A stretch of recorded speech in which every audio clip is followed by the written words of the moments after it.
fun begins.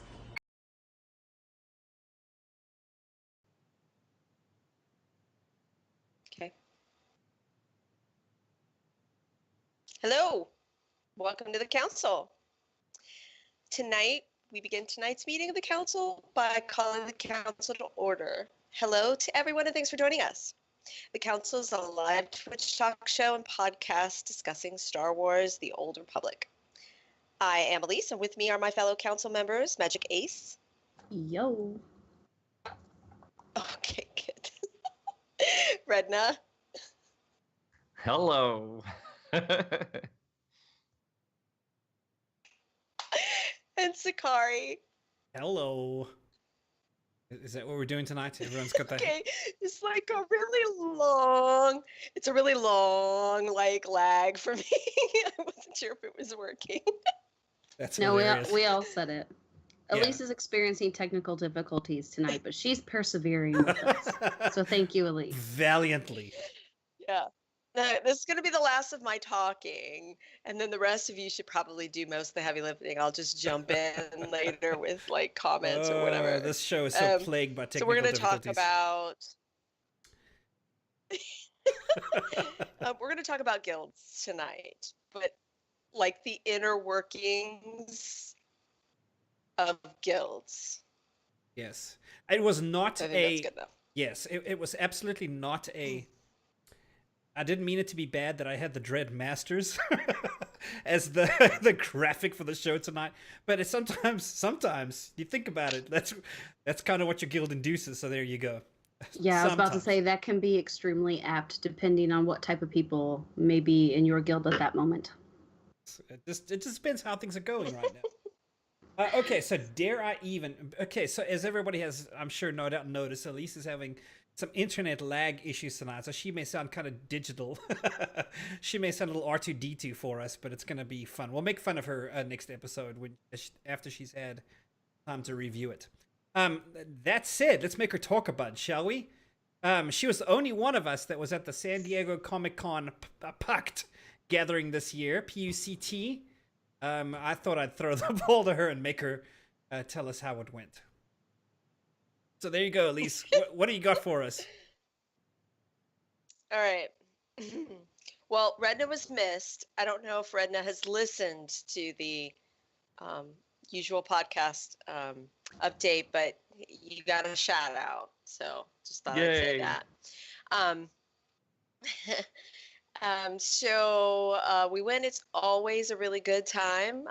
Well, I mean, this is my second year. Last year was awesome. I actually brought my husband who got to go, and he had fun too, and he doesn't play at all. But we got to chat. The usual suspects were there. Swoterista was there for the first year, so that was exciting. Got to Yes, actually how meet cool is Swoterista that? in person. Yeah, because she's kind It of the was one. really cool. She's one of the untouchables. She's like a super powerful person behind the scenes, and then like she never shows up Well- to anything. But now she has, so it's really cool. Well, I mean, she just she can't. She right. I think her husband is American. She's Canadian. Yes. Which I think I knew that, but didn't know that. So she just moved to Los Angeles, I think, recently. She was actually my roommate in San Diego too. So that was fun. And then we had there was a special guest. So. Musco donated some stuff for everybody to raffle off while we're there, and suddenly Musco showed up because he happened to be at Comic-Con at He was the just there. Dark How cool Horse is that? BioWare thing. Yeah, so that was fun. I think I remember seeing a Those of tweet you, about if you've that. met, yeah. So if you've met Musco before, he's actually a very entertaining, charming dude to have some beers Yes. with and chit chat. He's so If he definitely. we'll wasn't, get to ask him a bunch of stuff. if he was not like that, would he be a good community manager? I mean, you No have to be kidding. personable to be that, right? Yeah. So the way that I see Oh, Musco, I is love that you I've assume met that he's some good that at are his not job. he is good at his job. The way that I said see, you would have to be Well, to be I've good at met- your job. Well, no, I've met some community managers that are not nearly as comfortable in that Right. environment as Musco is. So yes, I think he's more of an extrovert than an introvert, but I could be wrong. He's definitely a body type 1 tank. That's how I see Musco. He's a body type 1 tank. Because I mean, like everybody just spawns all around him, and then just like mob him the whole night, and they just ask him question after question, and he just does fine. As long as he's got a drink in his hand, I think he's doing okay. That's just like offhand, is that beer or something? He's got to have a raid buff, yeah. Yep. It's his shield generator. Yep.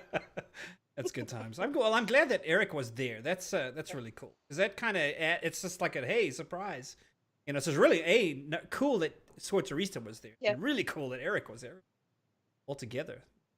Yeah. I was looking at plane tickets, and I just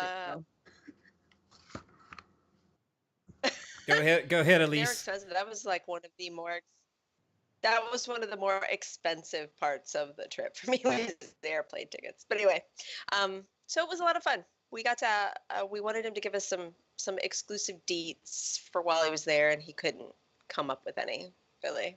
So I asked 2 questions, and then I got one off camera, and I think I had posted that in our chat. I don't really know if with my digital issues if repeating them now would be good or not, but right.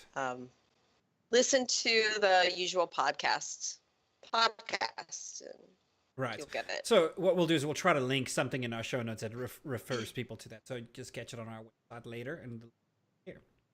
So, all right, let me see where we are in our show notes at this point, because I'm like thoroughly enjoying this conversation and I have lost track. Oh yes, it is time for the icebreaker. This is just a question where we kind of get the chat going tonight about the subject, the topic of the night. The question for the night is: name one or two of the funniest guild names that you have seen before. And by the way, I want to invite chat. If anybody can think of something that's hilarious, share it in chat. We'll try to make a mention. I'm not going to round robin this. Usually we try to say, okay, let's go around and see what everyone has had, but we'll make it super quick because I'm sure that we're going to jump in and have all kinds of stuff to say tonight. We have one already in chat. You guys heard of anything funny, like any funny guild names? Anything that stands out to you that is hilarious? Yes. I've mentioned these before because they stuck with me hardcore. It was 2 guild names. One was I crit my panties and it burns when I PvP. Right. Wow. Those were on the Shadowlands long before server merge ever happened, and it was hilarious, especially when you were PvPing and you see somebody jumping with this name. It was so distracting because you're trying to like really PvP and stay on it, and then you're like. Michelle has the name Ugnort Strippers Union. I can just don't imagine the visuals that come to mind. No, no, thank you. I don't. We have a few on our server, Satil Sean, I think. The one I've always liked, but I don't see them around very much, and maybe it's more me than them, is the old Care Bear Tickle Party group. I think that's hilarious when you get destroyed. Yeah, they are still there. Okay, they are. When you get killed in a war zone by somebody who's in Care Bear Tickle Party. I raided with one last night. Really? So they are still around. Yeah, we did NIM TFB. And then my guild leader in the other guild, he has a tune in there that he raids with as well. So they are still around. They're just apparently exclusive. Right. Oh, that's fair enough. Nothing wrong with that. So if you're not on Satil Sean, those of you in European servers and elsewhere, we have Blood Bath and Beyond, which is a store. There's a Bed Bath and Beyond here in the United States, and I think that's hilarious that they. But I mean, these are very well-known guild names on Satil Sean. Just trying to think of some of the more obscure ones. Yeah, one of them now is Thirsty E-Girls that I see in PvP. That one always makes me go. Yeah, no kidding. Like, that's not really one. Before we changed our name, the other guild I'm in was Brutality. And when you'd see people PvPing with that name, people automatically targeted you for some reason. Really? Apparently there was a few people in the guild that created mini grudges in the PvP area. So when those people left, we still suffered for it. So therefore we changed our guild name. That's how you do it. Like you can't really outright declare war against another guild, but you can in a war zone. Like if you see that tag on someone's head, get them. Yep. Yeah, no kidding. Hey, that just makes it more competitive, though. It's a lot of fun. That's a name for it. Yeah. Okay. So okay, so what we're gonna do tonight, we're gonna do something a little bit different with our chat poll. I'm gonna run this and give Elise a break, since she seems kind of nervous about her question. But what we're going to do, let me make sure to send this here. We're actually gonna ask it live in chat. We're not going. We don't have a community poll this week. So what we're gonna do is just kind of ask everybody to answer the question. Feel free to vote as you usually do. That's going to be no changes there. But one thing we wanted to ask you guys is, over the last year, how has being involved in a guild impacted your SWOTOR experience? Has it been very meaningful? That is A. B, has there been some value to it? Or C, no real impact at all? We just kind of want to put our finger on the pulse and see, just polling chat, has guilds mattered to you kind of over the last year? How are you doing in that aspect? We're going to talk a lot about interpersonal, the dynamics of guilds and how they work together. There's a lot to it. Not all of guilds are negative and drama, but that is an aspect of it. So we'll chat some about that. And not all of it is difficult people. Sometimes it's okay. Sometimes it's a fantastic guild and you're there and you love the dynamic. So we want to just kind of touch on guilds today. And the cool thing about this topic is that it kind of goes everywhere, right? This is not just this game, not just SWOTOR. If you're a WoW player, it's there. ESO, any clan or type of communal group, you will have the same thing going. So let us know if you wouldn't mind. Vote A, B, or C in chat for your corresponding item. We'll take a look at the results here in a minute. Now, Mr. Redna, you have been kind of quiet, sir. Yeah, I'm reading Wikipedia. It's great. What are you looking at, out of curiosity? Guild stuff. Really? Guild stuff is on Wikipedia? Decided to look up guilds. There's the Metalsmiths Guild, a Jewelers Guild, Commerce Guild, Merchants Guild, the Banking Guild. There's all kinds of guilds in the Star Wars universe, like apparently. Factions, yeah, no kidding. Yeah, but they call that's what You're they talking call like themselves lore, guilds. right? There was even a pair of Lambda class T4A shuttles called Guild. So basically, what you're saying is that you did the total wrong research for tonight's episode. He was like, it's of course a joke, but I can just imagine seeing Redna there delving into the lore, learning about all of these guilds, and then we talk about player guilds. He's like, well, this there's show's stuff. about a video game? Dang it. I thought this was You would about have never the lore. known. There's a gambling guild. It was on Cloud City. Yes. So tell us, how would you vote for this? Redna, how has guild membership been kind of impacted your SWOTOR experience over the last year? It's the only reason I'm still playing the game.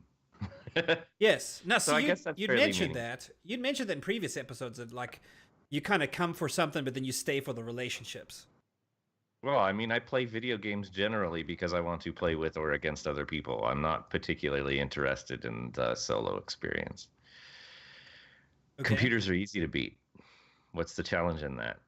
So yeah, I need a guild to socialize with, to talk with, to have drinks with while I beat bosses or whatever. You If know. you haven't played Halo on the most difficult setting, at least ODST or 4. Most difficult one, I was That's always like, true. why? Also not interested in first-person shooters. So Right. You know, or else you can also have drinks with other people while you get beat. That's what Whoa. an option. It's Whoa. joining the guild and playing what she WoD said. is what has gotten me through the past year, right? And that Right. involves drinking with people that don't know what the heck they're doing. So it's glorious. You seem to be describing a typical WOG Friday night. Yes. That's right. Fair enough. Yeah, right. Nobody knows what they're doing, and the more you drink, the less they know what they're doing. I think is kind of the idea. But hey, it's a lot of fun. Magic. I know that you have had a Well, ton. also it makes the Go ahead. it also makes the people not get so upset when people are making mistakes, the drinking, but only if Unless they're everybody an is drinking. angry If drunk. there's a sober Unless they're one, an then they get angry. mad. Well, yeah. I mean, unless they're also an angry drunk, then they're like, "Oh, you're so stupid!" Rawr, and they take another shot. Yes, I would say going to that raid without a raid buff is asking for trouble. A But what raid was buff, that, Sakari? quote unquote? Yes, there are some people you want them thoroughly raid buffed before you start. Specifically the high strung people, but I think we're going to chat about that as we go. Because you need to lower their expectations to get through WoG, or not get through WoG, as the case may be. Yes. Magic, you have had an extensive go around with being a member of different guilds this year. How's it impacted your SWTOR experience? Well, so I'm actually right here now on my. I will have been in Unholy Alliance for a year now in like a day or two. So I would say, or I guess maybe today, maybe it was today, a year. So the guild that I left before I came here was on a different server. There was just issues and it was kind of dying. The raid group exploded while I was on maternity leave with my daughter, and I came back and the group was non-existent. My friends were not there. There was like 3 people that logged in, and I basically was just PvP in there. There was like non-existent raiding. Right. So when I was going through this, I stumbled upon Sakari in his stream, and I was like, I was wanting to start on a different server anyways.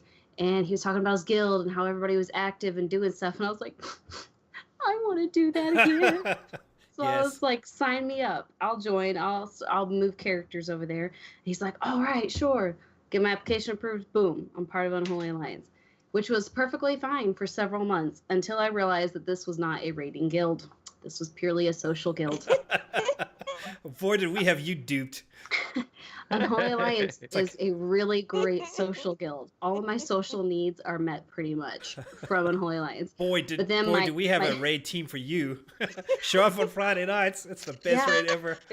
Red Note's like, yeah, come to our Friday night raids. It'll be fine. And they're all like drunk and slobbering around, pulling crap they don't need to pull. And I'm like, what is this? What are we doing? Hey, I am a really good sniper tank. That's all I'm going to say. Yeah. Anyways.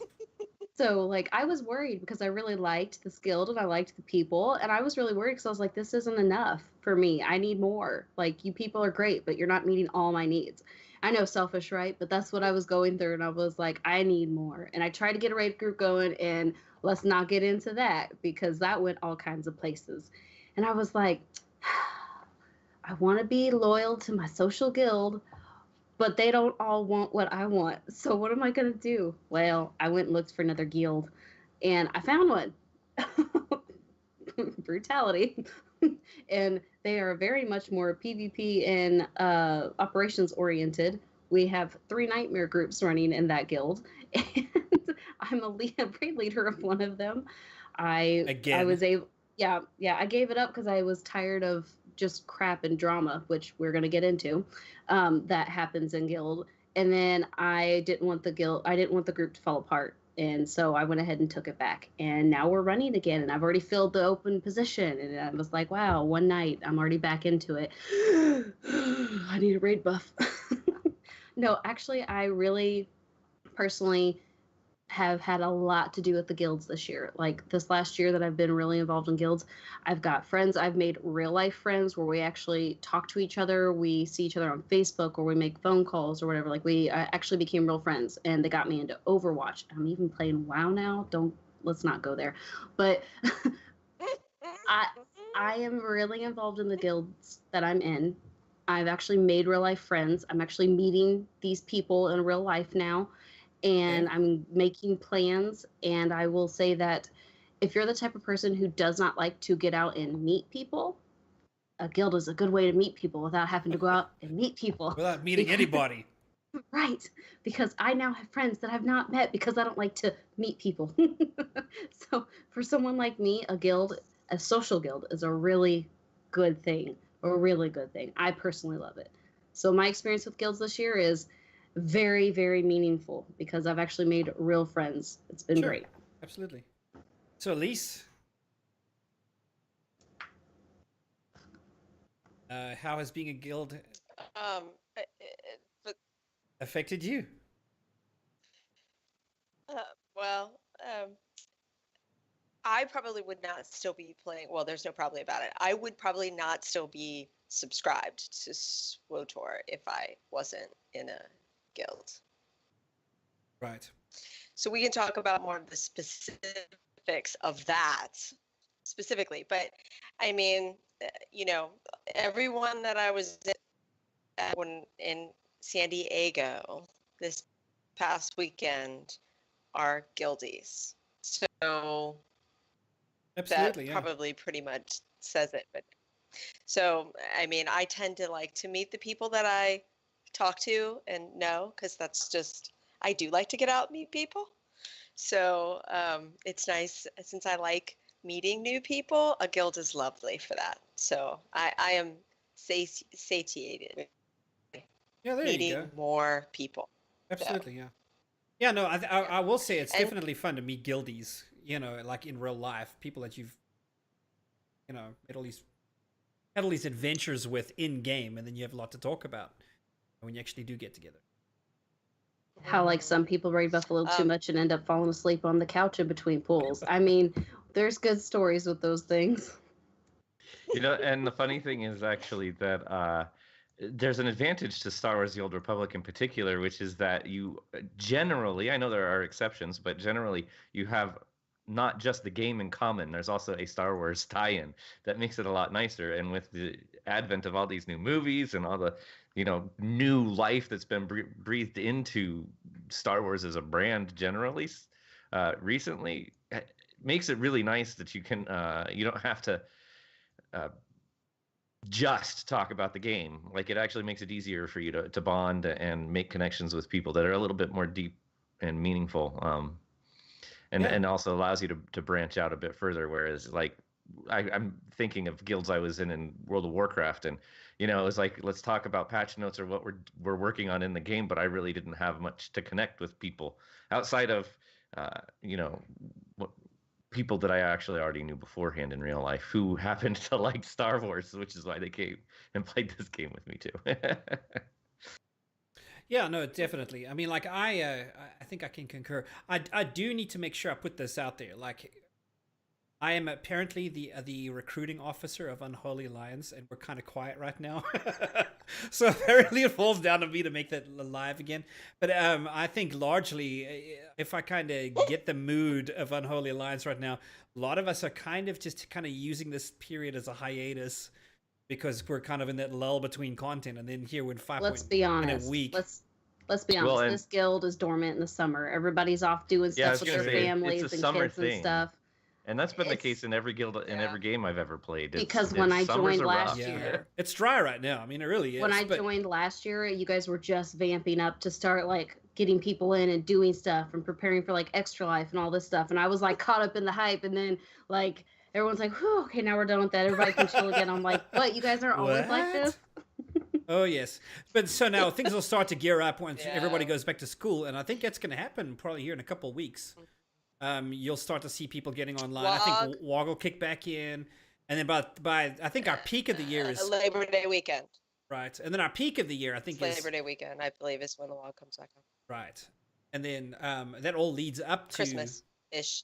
Yeah, about that time. Yeah, that's when we do Extra Life, and that's when things are huge. We have everybody involved, and then it kind of teeters from there, and then come back to summer around May. So yeah, there's definitely a life cycle to this thing, like a yearly cycle.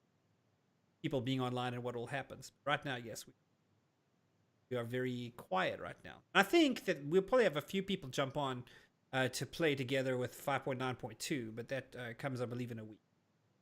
We'll see what happens there. All right, let us send to chat the results of our polls to see how everybody has experienced this. We've had some people already, explaining their experience. We appreciate you guys that have done that, telling us about the guilds and how things have been over the course of the last year. We had 5 votes for very meaningful. We had some value, 3, and then no impact at all. We had 1. So it looks like, by and large, it's about the same. Most people find being in a guild was very helpful to their Star Wars: The Old Republic experience. Some are like, it's been all right.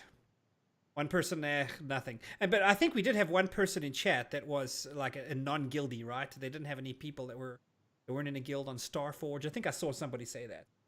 Feel free to wave your hand and let me know who you were. Oh, that's me. I said I'm ungilded on Starforge because I ticked off the raid leader over there because I moved over here And so she unceremoniously kicked all of my tunes out of that guild. And I logged in and I went and looked. All my pub said ones as well. I am now ungilded on Starforge. Hi, Ellie. Wow, that was some betrayal. Well, at least you have a lot to contribute when we talk about guild drama. Oh my good grief! I met my husband in a guild, so yes, there's plenty of drama. Yeah, no Oh kidding. jeez. Wait until you get into a guild with one of your exes. I think that's been done too, hasn't it? Yeah, one of my exes joined one of our raid groups, and we did not talk to each other at all. And his wife was also in that group. Yeah. Yeah, that could be complicated. No kidding. Small Yeah. world. So okay, so the idea is we're going to be talking about guilds, and like I said, there's more to it than just drama and people not getting along. There is a lot of a positive side as well. As all of us have mentioned to some degree, that's kind of why we're here, is the people. So there's kind of this love-hate relationship with guildies, and I thought maybe we could have an episode tonight, just kind of while we're waiting on content, to talk about. Let's talk about some things that actually really affect our SWTOR experience, and that is working together with people. Some of the benefits of guilds, right? We all have people that we get to play with. And then challenges with guilds.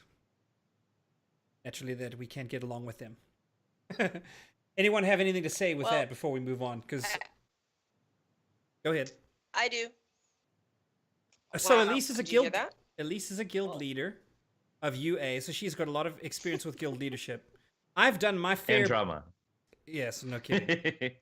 No, absolutely no kidding. And then I've had I will say Elise is very good about saying, "Is this drama? It better not be drama.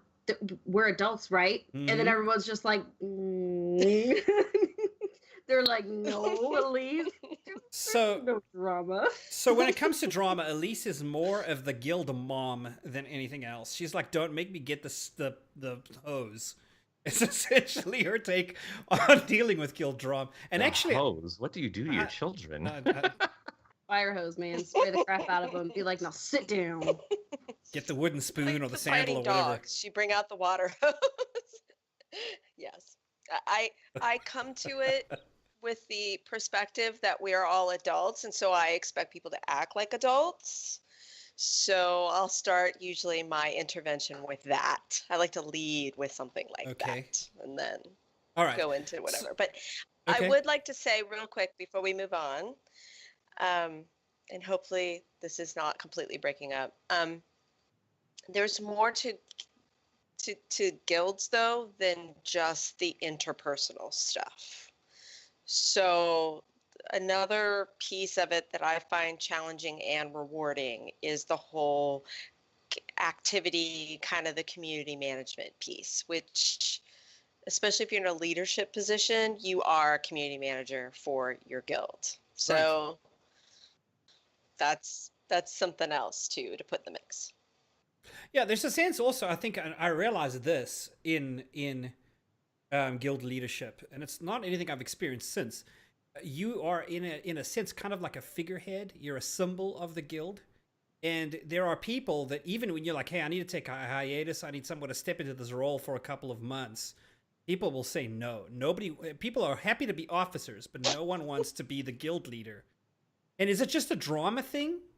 I don't know, but like... Well, but if you don't have a strong guild leader who wants to do stuff and who is like, yes, you can do this, or no, like if they're indecisive or they're not interested enough, your guild effectively dies.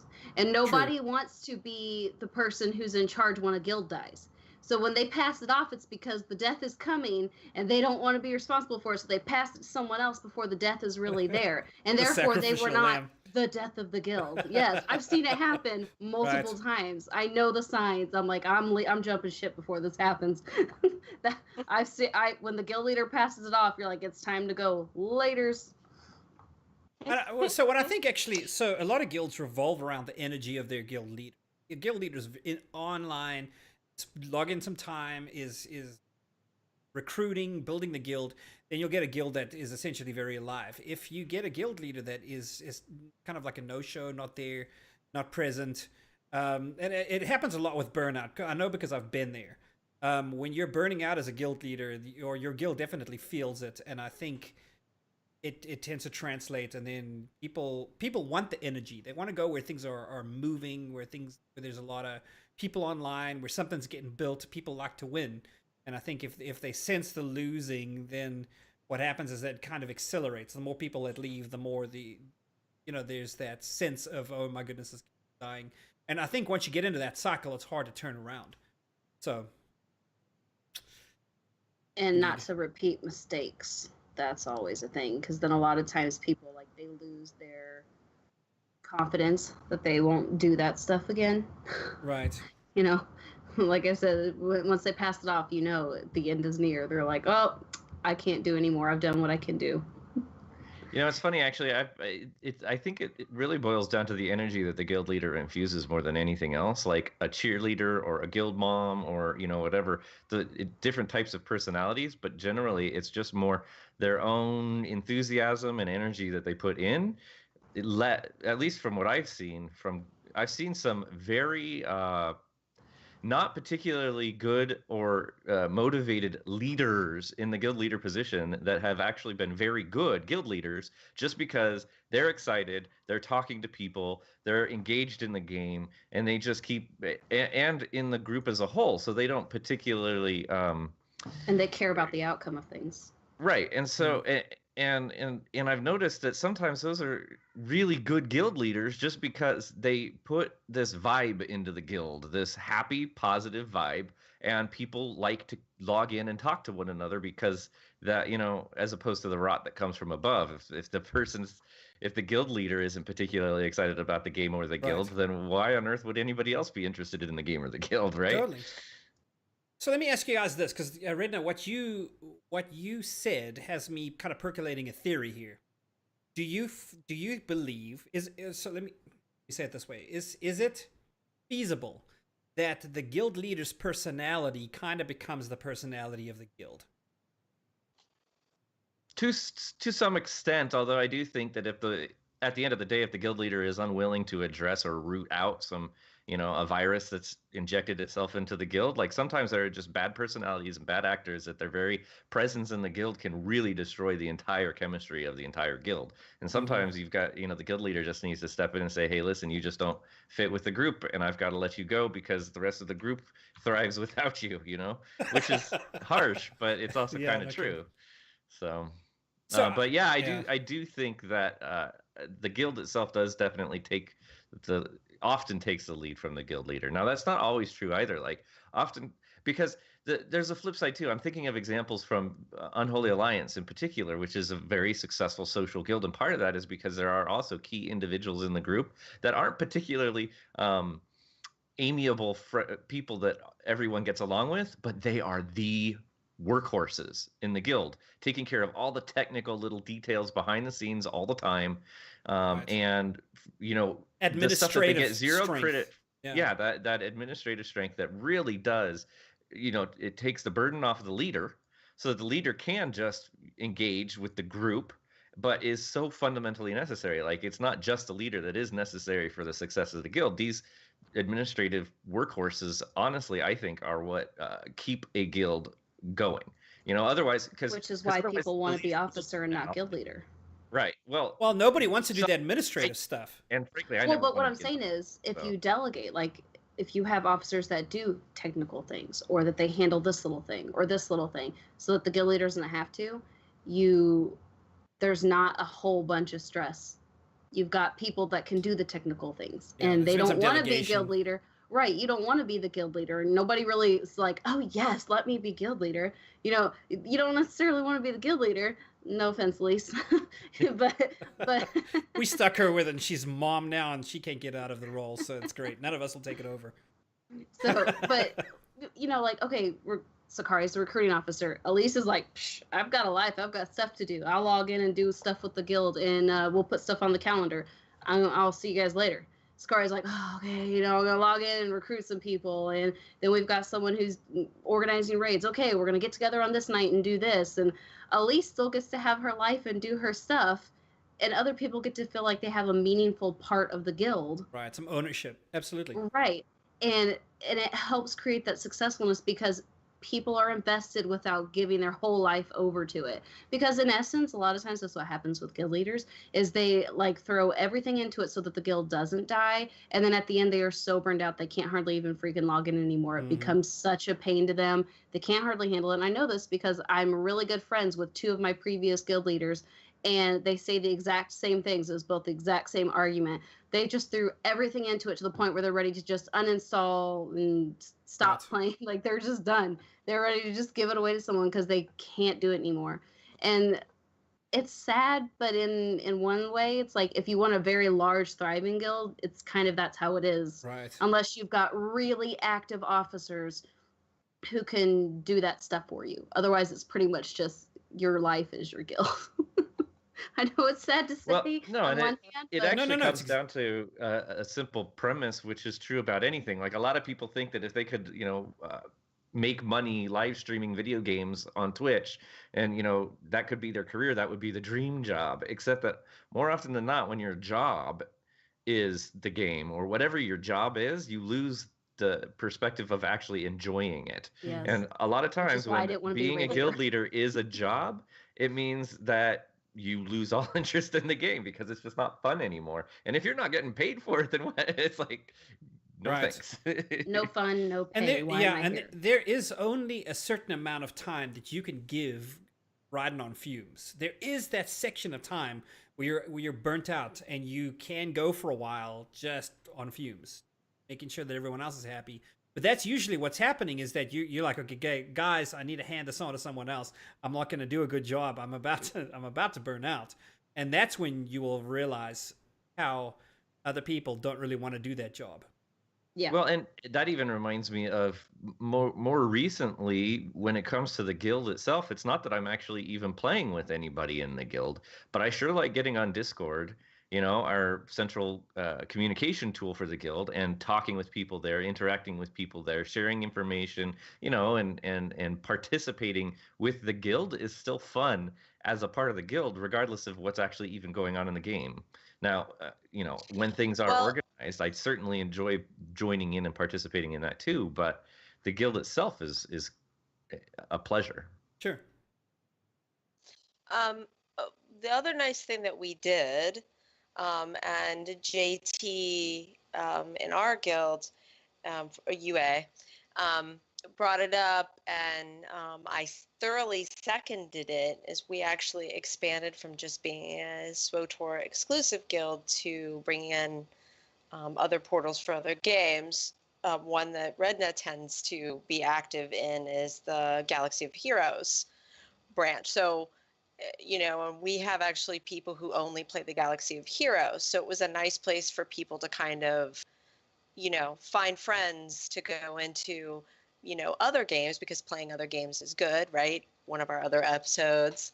Listen, Yeah. if you guys start And it's a playing nice place Overwatch, for finding people I'll that come you to some know, so that you don't have to go into something, completely alone. So it's, Sorry, that's I have another a, So- nice. I have a To which counterpoint, but I'll let Elise has Redna go just first. reminded me this means that I actually have to own up to the fact that I am a guild leader, because I do own the Star Wars Galaxy of Heroes leadership role for the guild. Really? Yeah. you've been holding out Where on we us, I think we it's stayed- you and Zella. So And we stay capped there the whole time. But to be fair, we set up a channel, because they now have channels in chat, right? And one of the channels, only the officers communicate there. And I've titled that officer channel Where Redna Gets Told What He Needs to Do, because I basically let them run everything. Right. And to that point, maybe I am actually in that case, I'm the leader that is basically just talking to people and playing the game a heck of a lot and enjoying myself. I am not literally doing nothing when it comes to being authoritative at all. Oh, I do check if somebody hasn't logged in for 30 days, then I just boot them and we replace them, because the cap is only 50 people, and if you're not playing at least once a month on a game that really should be played daily. Right.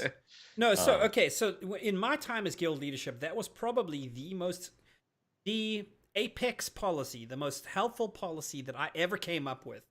And it wasn't anything personal, but it was a cycle you out if you aren't active policy. And I think we set ours I want to say it like 60 days or something. So if you haven't logged in on any character, and it's not personal. So if we cycle you out because we wanted our roster to be fresh, I was regularly saying, hey, log in tunes if you want to keep him in the guild. Because what happens is that you have one person with 18 different tunes in the guild. They only play on about 2 or 3 of them. Well, that's a lot of space that they're chewing up that you could keep some other people. So I would rather have a smaller roster and have everything be active than of a large roster full of inactivity. And that was one of the rules that we stuck to pretty stringently. I think, it was back when I was guild leading Vindictive. Very good policy. I would definitely recommend it if anyone is, and it's again not personal. Make sure everybody knows it's not personal. It's not because we want to kick people. It's just because any tune Lies. that's just, well, You're yeah, imperial. sometimes... Don't lie. Shh, don't tell my secrets. But I mean, it was very helpful to keeping the guild active, and I think that's what happens to a lot of guilds is that there's a percentage of inactivity that is kind of like a cancer, and it grows and grows and grows. And once it's the majority of the guild, a lot of people are like, well, look, we've got all of these it's a dead guild. People start to say what good that. is 500 people if there's only ever 2 people logged in max at any given time? Right, absolutely. Yeah.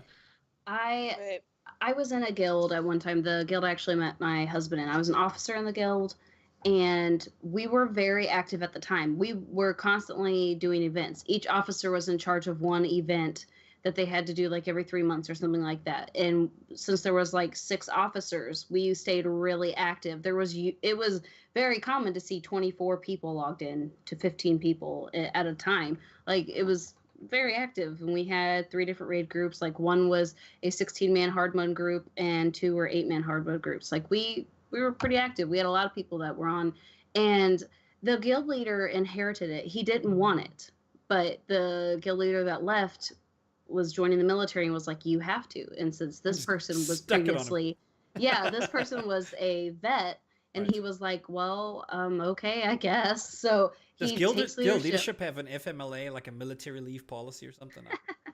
Well, his point was that someone needs to be able to do stuff while I'm gone. Well, when he got back from tour, he didn't want to take it back anymore. He was just like, this game means nothing to me anymore. I have bigger problems on my plate. I don't want to be here. And so the guy's like, okay. So he went from temporary guild leader to full-time guild leader. And he was the type of dude that was just like, I don't want to make the decisions. I just want us to all be friends. Let's hold hands and sing Kumbaya. It'll be fine. So he made 2 of his main officers, myself and my buddy Leo, who actually is a real life friend of mine now.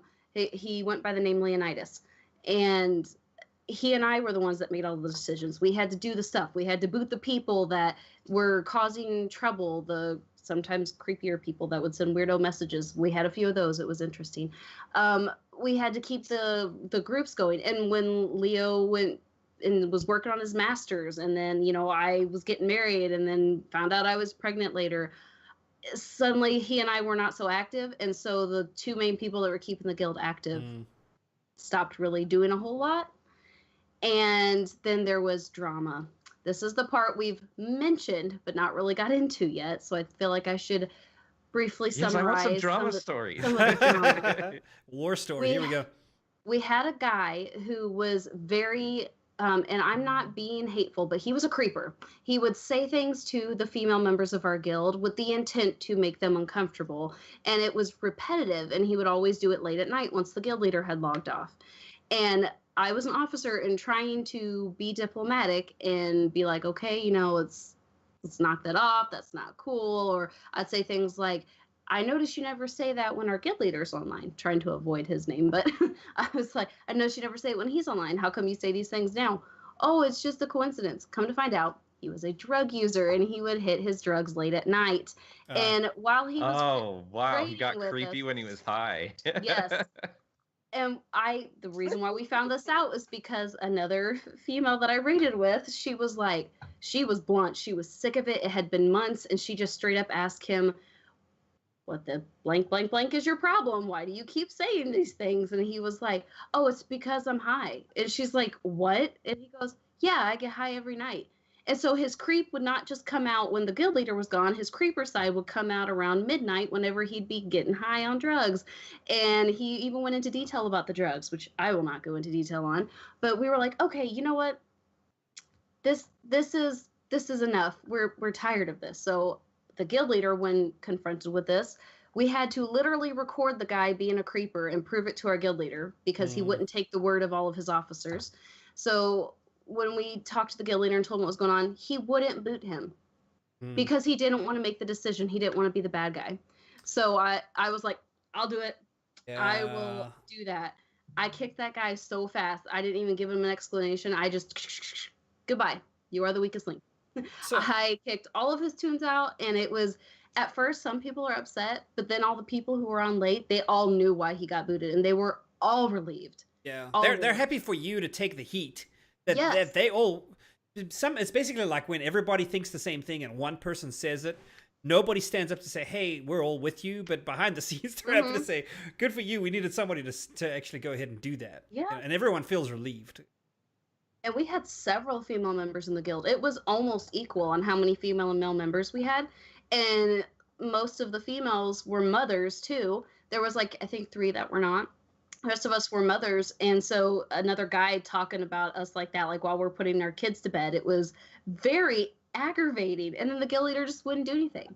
He was a really nice guy, just not the most aggressive of guild leaders, I would say, Sure. is a good way to put it. But I mean, like, someone in chat before said, like, it matters how you handle it. I think it does, because if you just keep ignoring the problem and you don't even enforce your own guild rules, which, by the way, he was breaking 4 different guild rules that night, that it was the problem.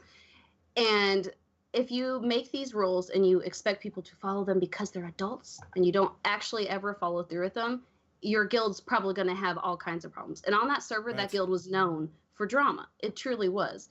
Because there was always something going on. The guild is dead now. I'm still officer on their engine page, but it was the guild. The cake is a lie. Everyone loved the name. Everyone thought it was great. Anyone who ever played Portals just loved it. So everyone wanted to be in the guild because they thought it was great. And the problem is when you get that many people in there with that many different personalities, and you don't have a strong leadership to be able to enforce those type of rules, the guild experience changes. The dynamic changes for people because eventually people get sick of crap and they leave. And that's effectively what happened. Is we were losing like 5 and 10 people every couple of weeks. It was draining fast. And I've been in guilds now that are all like that are smaller, Right. but just as active, and they're just as fulfilling. And I think that matters also because of leadership. Like, it doesn't matter how many people you have in your guild. What matters is, are you all active? Are you all of the same mind? Do you want the same things? Because if you get, 400 people in there that all want different things, it's going to be really difficult to have a cohesive guild, in my opinion. Right. So let me speak a little bit to, because I've got my war stories. A big thing that was real tough for me is competing visions for what the guild should be. I had and what happens is that the guild has a life cycle. It changes over time. What we started with something, and I picked some people to be officers at the time when we were still little. And those officers were usually really good in little guilds, but not so good being officers of a big guild. And so what happened is that once you're a big guild, you have a lot more personalities. It's a lot more interpersonally complicated. And one of my offers particularly was a very vocal person who had a very different vision for the guild that we were building. And I was we were kind of like a hybrid guild between something social and easygoing that was happy to have people be a part of it, but also wanted to do some pretty serious raid teams. And we had about 3 hard mode at the time raid teams that we were building. And this guy wanted to be a raid-only guild. He wanted to be, I don't know what some of these guys, failure, where they're just like a very hardcore, elite, veteran nightmare raiding guild. That's what he wanted to build.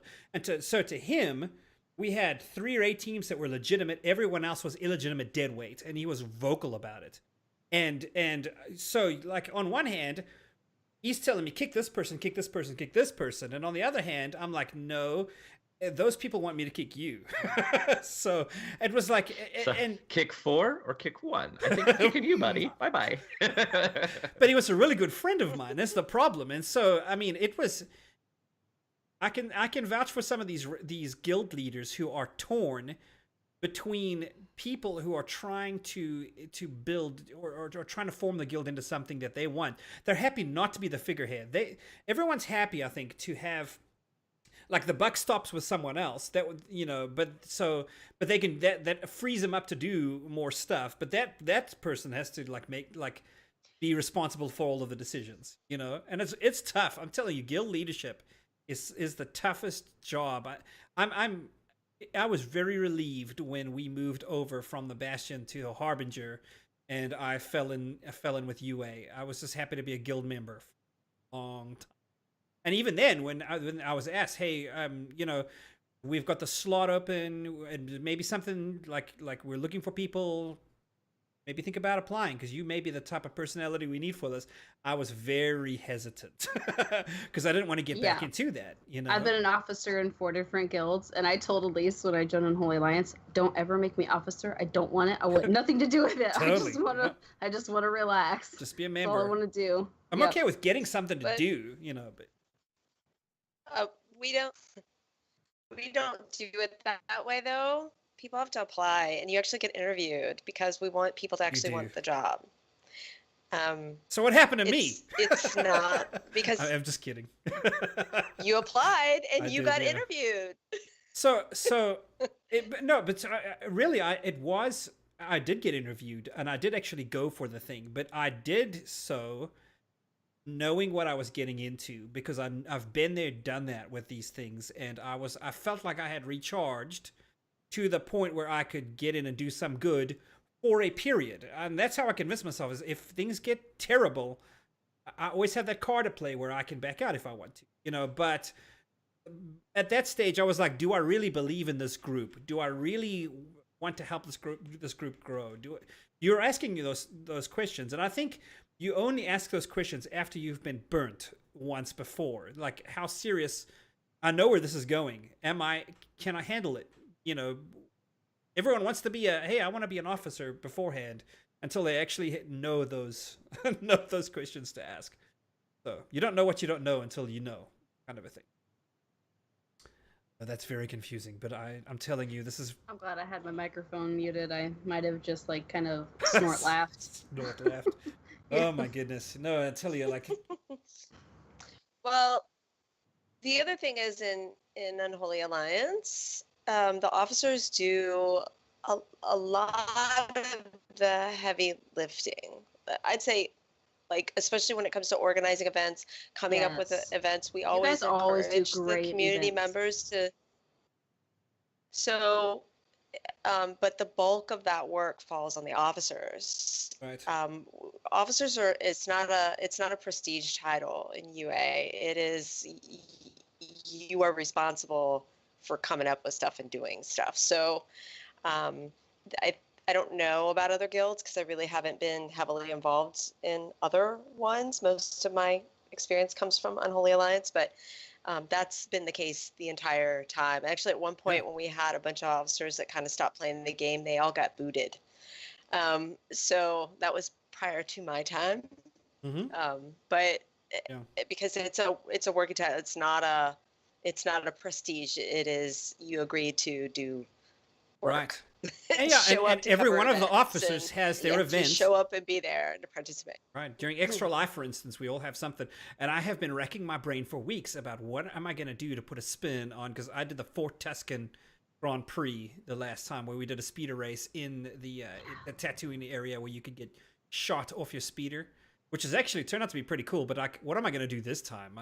I need to top it, or at least come up with something. And I know my job as an officer, I got to come up with something. Quite clever. I'll help you, Sakari, since I have nothing writing on it. Oh, no kidding. Yeah. I also wanted to mention something. We said a good thing about a guild. I wanted to say that on top of meeting people that you actually can, be friends with and do stuff with, I think something great about a guild is that if you are in a guild that is like-minded to yourself and you all have something that you want or can do together, it can really increase your gaming experience, especially in a multiplayer game. When you are doing these quests and things that you don't necessarily like. You're like, oh, I really want to get this tune up and I have to grind it again. And then someone's like, oh man, I'll go with you, you know, because you're like griping about it in guild chat or Discord or whatever. And they're like, oh, I'll go with you. I've got stuff too. Suddenly the grind is not so grindy. Suddenly you're like, oh, I can just sit here and chit chat with this person. And I can, you know, I can just do these fun things. And it's not as lame. It's not as boring. I don't have to do the same story again just because I need a tune for lockout. So one of the things that I really enjoyed about being in a guild is that you just have people there. There's someone there, even if it's not necessarily a person you normally hang out with. Sometimes it's nice just to be like, hey, guildie, you want to help me out with something? It'll just take, 10 minutes. And like, oh, sure, yeah, 10 minutes, I can help you with that. And suddenly it just doesn't suck as much to have to do the difficult things. And this is talking before level sync, when you could just blow through everything. Mhm. And I mean, I'm talking about like you had the levels that you actually had to be the right level to get on the planet. Things like that were difficult. You're like, I'm just not quite high enough to take this on my own. Could you come help me out? And they're like, yeah, I'll be right there. That's the kind of stuff that I like doing. I loved doing the big events like, hey, let's go do the guild or the fleet Datacron, because you have all the special things you have to do. And people are like, yeah, we got this. We'll do a guild event for it. Boom. Suddenly you've got a whole bunch of people there and they're all there helping each other help each other. That's what I like. It's a community, basically. Absolutely. And I live in the day and age where if I walk outside, I don't necessarily want to talk to my neighbor because I don't know what type of person they are. And so I lose the sense of community because I want to protect my kids and keep them safe from all the terrible people that could possibly be potentially living around me and not know if they're good or not.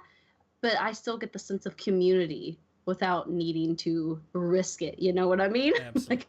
Like I still get that is- sense of community. And as for my favorite moments in guilds, it is every extra life.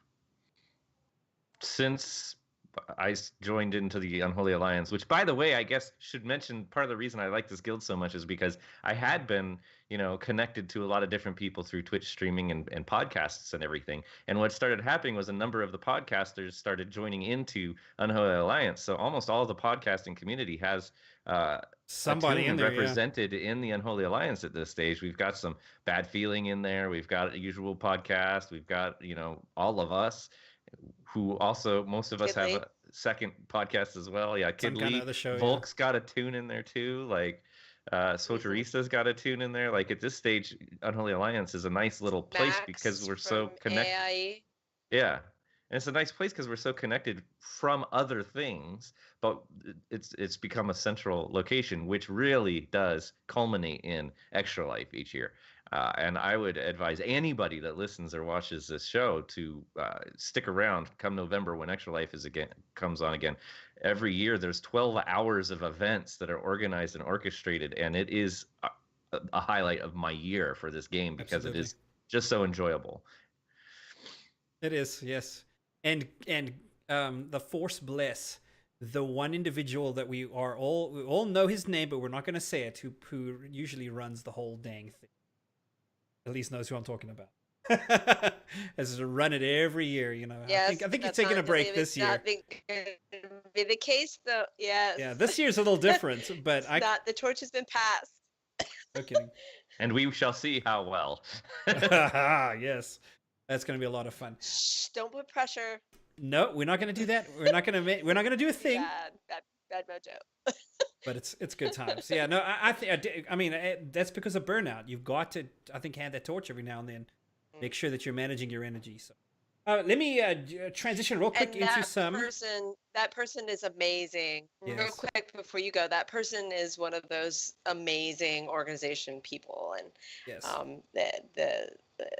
yeah. it's going so- from one amazing organization Hats person off. to another amazing organization person. So I'm looking forward to what happens. Yeah. I would just like to say one thing real quick. My favorite Sure. moment all time in guild, since this is guild discussion, my favorite moment all time in a guild is the moment when my guild pulled off something they didn't think they could. We were doing a world boss or something like that, and we managed to beat this and we didn't think we would, or maybe it was a dark versus light boss. I can't remember, but it was something that we were like, there's no way we're going to be able to do it. And people just kept dying left and right and having to go back to spawn and come back. And then we managed to get it done. And at the end, it was like a whole neighborhood of celebrating. Like everyone in Discord or Mumble or whatever we were using at the time was all like, oh my gosh, we're so excited. Like it was the coolest thing. And the hype from it kept going for like another week or so. We're like, oh man, that was such a good time. That was like my favorite guild moment ever, because everyone, even like there was a couple of kids I think in the guild at the time, everyone was involved, everyone was invested in the outcome, and everyone was thrilled when we got what we didn't think we could. That was my favorite guild moment of all time. I just wanted to throw that out there since we're talking guilds. Since we're all signing off, Reddy, you put a link in chat. It's a link that I went and found, but you shared it to chat. Would you like to mention what it was? Oh, I just liked the image for the 5 phases in the cycle of drama. It's basically a circle starting with join a new guild, experience discomfort, code of silence, climactic triggering event, aka the drama explodes, guild quit, and join a new guild, and continue back in that cycle. Which are these people. This is actually the one reason why I can appreciate the notion of applying to join a guild, just so that you can put in what other guilds have you been in, so that I can reach out to somebody in that guild and say, hey, was this guy the source of the drama, and were they quitting because of their own drama? Absolutely. Because there are those caustic seeds that just, and they seem completely oblivious. It's everyone else's fault, except that it's every guild they ever join explodes in drama. Like, yeah.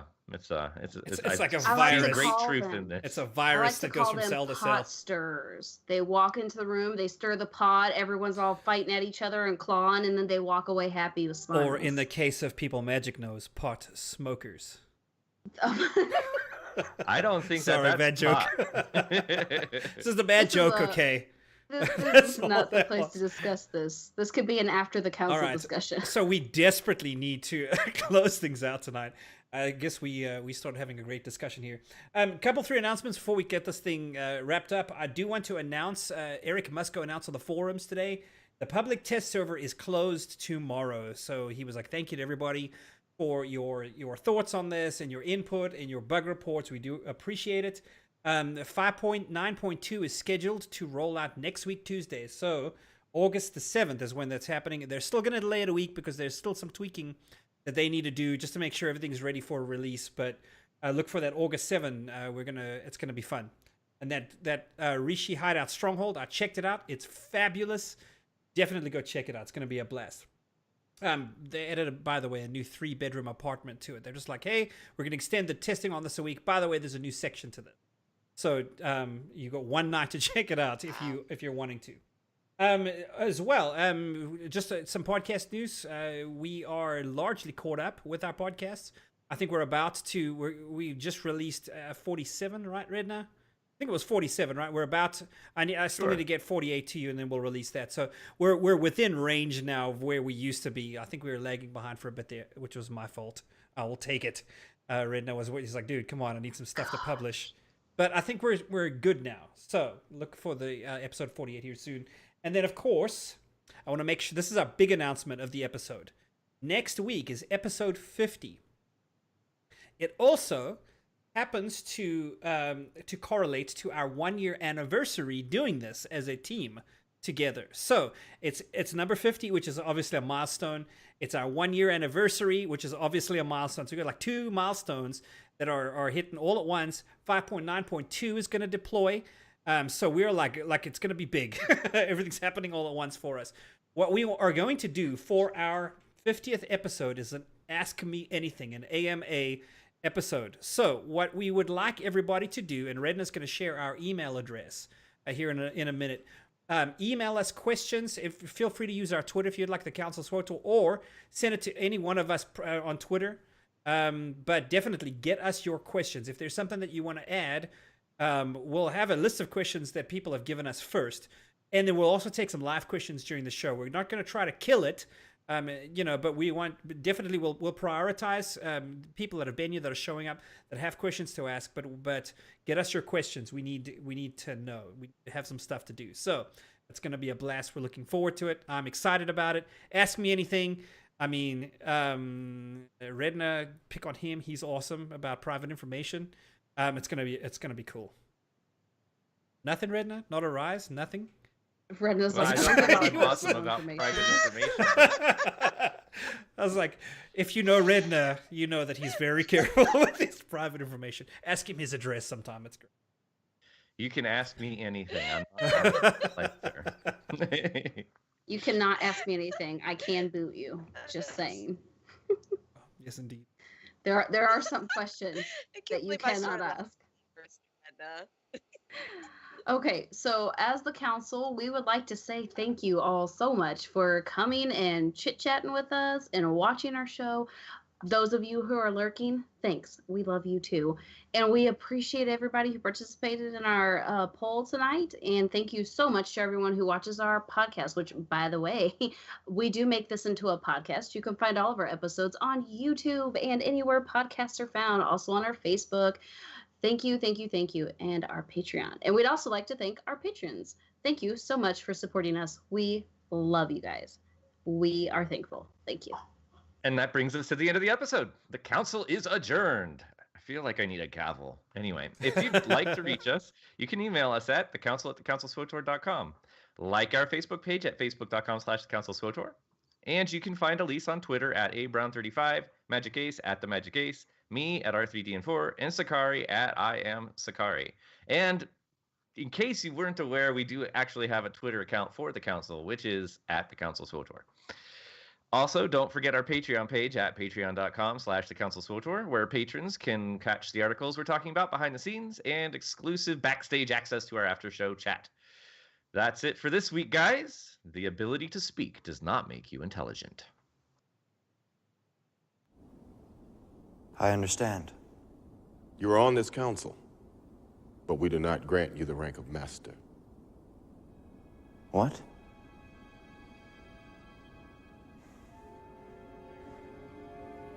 How can you do this? This is outrageous. It's unfair. How can you be on the council and not be a master? Take a seat, young Skywalker. Forgive me, Master.